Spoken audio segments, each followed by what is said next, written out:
તમામ જે RO returning ઓફિસરની જે બી આપણા સરપંચ, જિલ્લા સદસ્ય કે વોર્ડ મેમ્બર પર તમામ જે અવ્યવસ્થાઓને લઈને તમામ વસ્તુને આપણે જાણ કરી છે. આ લોકો ભલે કાનૂન અને સંવિધાનને માનતા નહીં હોય, આપણે બધા કાનૂન અને સંવિધાનને માનવાના લોકો છે. આપણી લડાઈ ભલે આ લોકોએ બદમાશગીરી કરી છે, બધાને જ ખબર છે, પણ આપણે આ હાઈકોર્ટથી લઈને સુપ્રીમ કોર્ટ સુધી આપણા નેતા રાહુલ ગાંધીજી, કેસી વેણુગોપાલ સાહેબ, આ તમામ ટીમે આપણે કાનૂની લડાઈ માટે આશ્વાસન આપ્યું છે અને કાનૂની લડાઈ લડવા જઈ રહ્યા છે. જેના સાથે અન્યાય થયો છે, જેના ફોર્મ રદ થયા છે, એ સરપંચના હોય, એ કાઉન્સિલરના હોય યા વોર્ડના હોય, અને જે કંઈક પણ અવ્યવસ્થા થઈ છે એ તમામ બધી વસ્તુ આપણી હાઈકોર્ટમાં ગુણ જાતા હોવ, સુપ્રીમ કોર્ટમાં ગુજાવ અને ઓલ ઇન્ડિયા કોંગ્રેસ કમિટી દ્વારા આજે કાનૂની લડાઈ લડવામાં આદેશ કરવામાં આવ્યા હોય. અને તમે નિશ્ચિત આ વસ્તુને લઈને એટલે આંધે આંચે બસ રજૂઆત કરું છે કે અધિકારી ખુદ આ પોતે લોકો જ્યારે આ કરવા છે અહીંયા રજૂઆત કરીને અહીંયા હલ્લા બોલ કરીને કોઈ મતલબ નહીં મળે અને કાનૂન વ્યવસ્થા નહીં બગડે. આપણે કાનૂન અને સંવિધાનના માનવાના લોકો છે.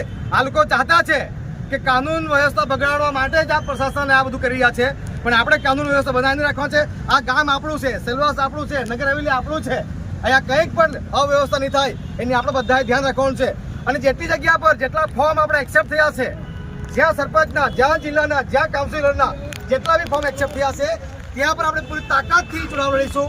અને આ ભાજપાને એજન્ટ બનીને આ ઇલેક્શન કમિશનના ડ્યુટીમાં લાગેલા અધિકારીઓએ જે તાનાશાહી, જે મનમાની, જે આપણા પાસે કર્યું છે, અને એના લોકોને આજે વોટ આપવાનો અધિકાર આ રિટર્નિંગ ઓફિસર, આ પ્રિયાંક કિશોરે અને એની આખી ટીમે જે કામ કર્યું છે, એને આપણે કાનૂની રીતે હાઈકોર્ટ અને સુપ્રીમમાં અને આવનાર સમયમાં આવા જેટલા બી અધિકારીઓએ વોટ જે આપણો ફંડામેન્ટલ રાઇટ છે, એને હક આપણો અધિકાર છીનવાની કોશિશ કરી છે, એને આપણે કાનૂન રૂપે જ્યાં બી આવા અધિકારીઓને સસ્પેન્ડ કરવાની વાત આવે પણ એ કાનૂની પ્રક્રિયા આપણે કરશું.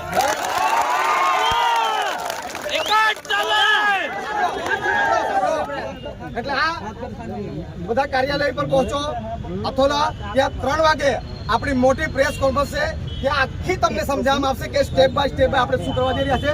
જરા અમે ચિંતા નહીં કરો. અને મહેશભાઈ અમે જે કહી રહ્યા બધા 3 વાગે પહોંચતા અહીંયા કોઈ કાનૂન વ્યવસ્થા બગાડવી જોઈએ.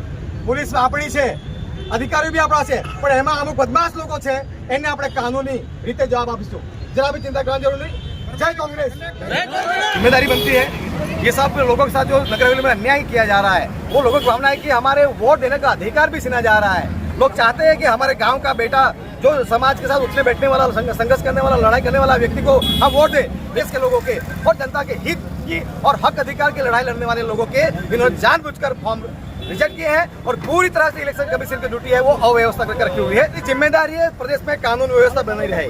ये अधिकारी भले कानून और संविधान के नहीं मानते हो, लेकिन कांग्रेस पार्टी कानून और संविधान की रक्षा करने के लिए जब भी ऐसी कोई अव्यवस्था होती है वहाँ आगे आकर हम इस तरह से अव्यवस्था है जिसको रोकने का काम हम करेंगे.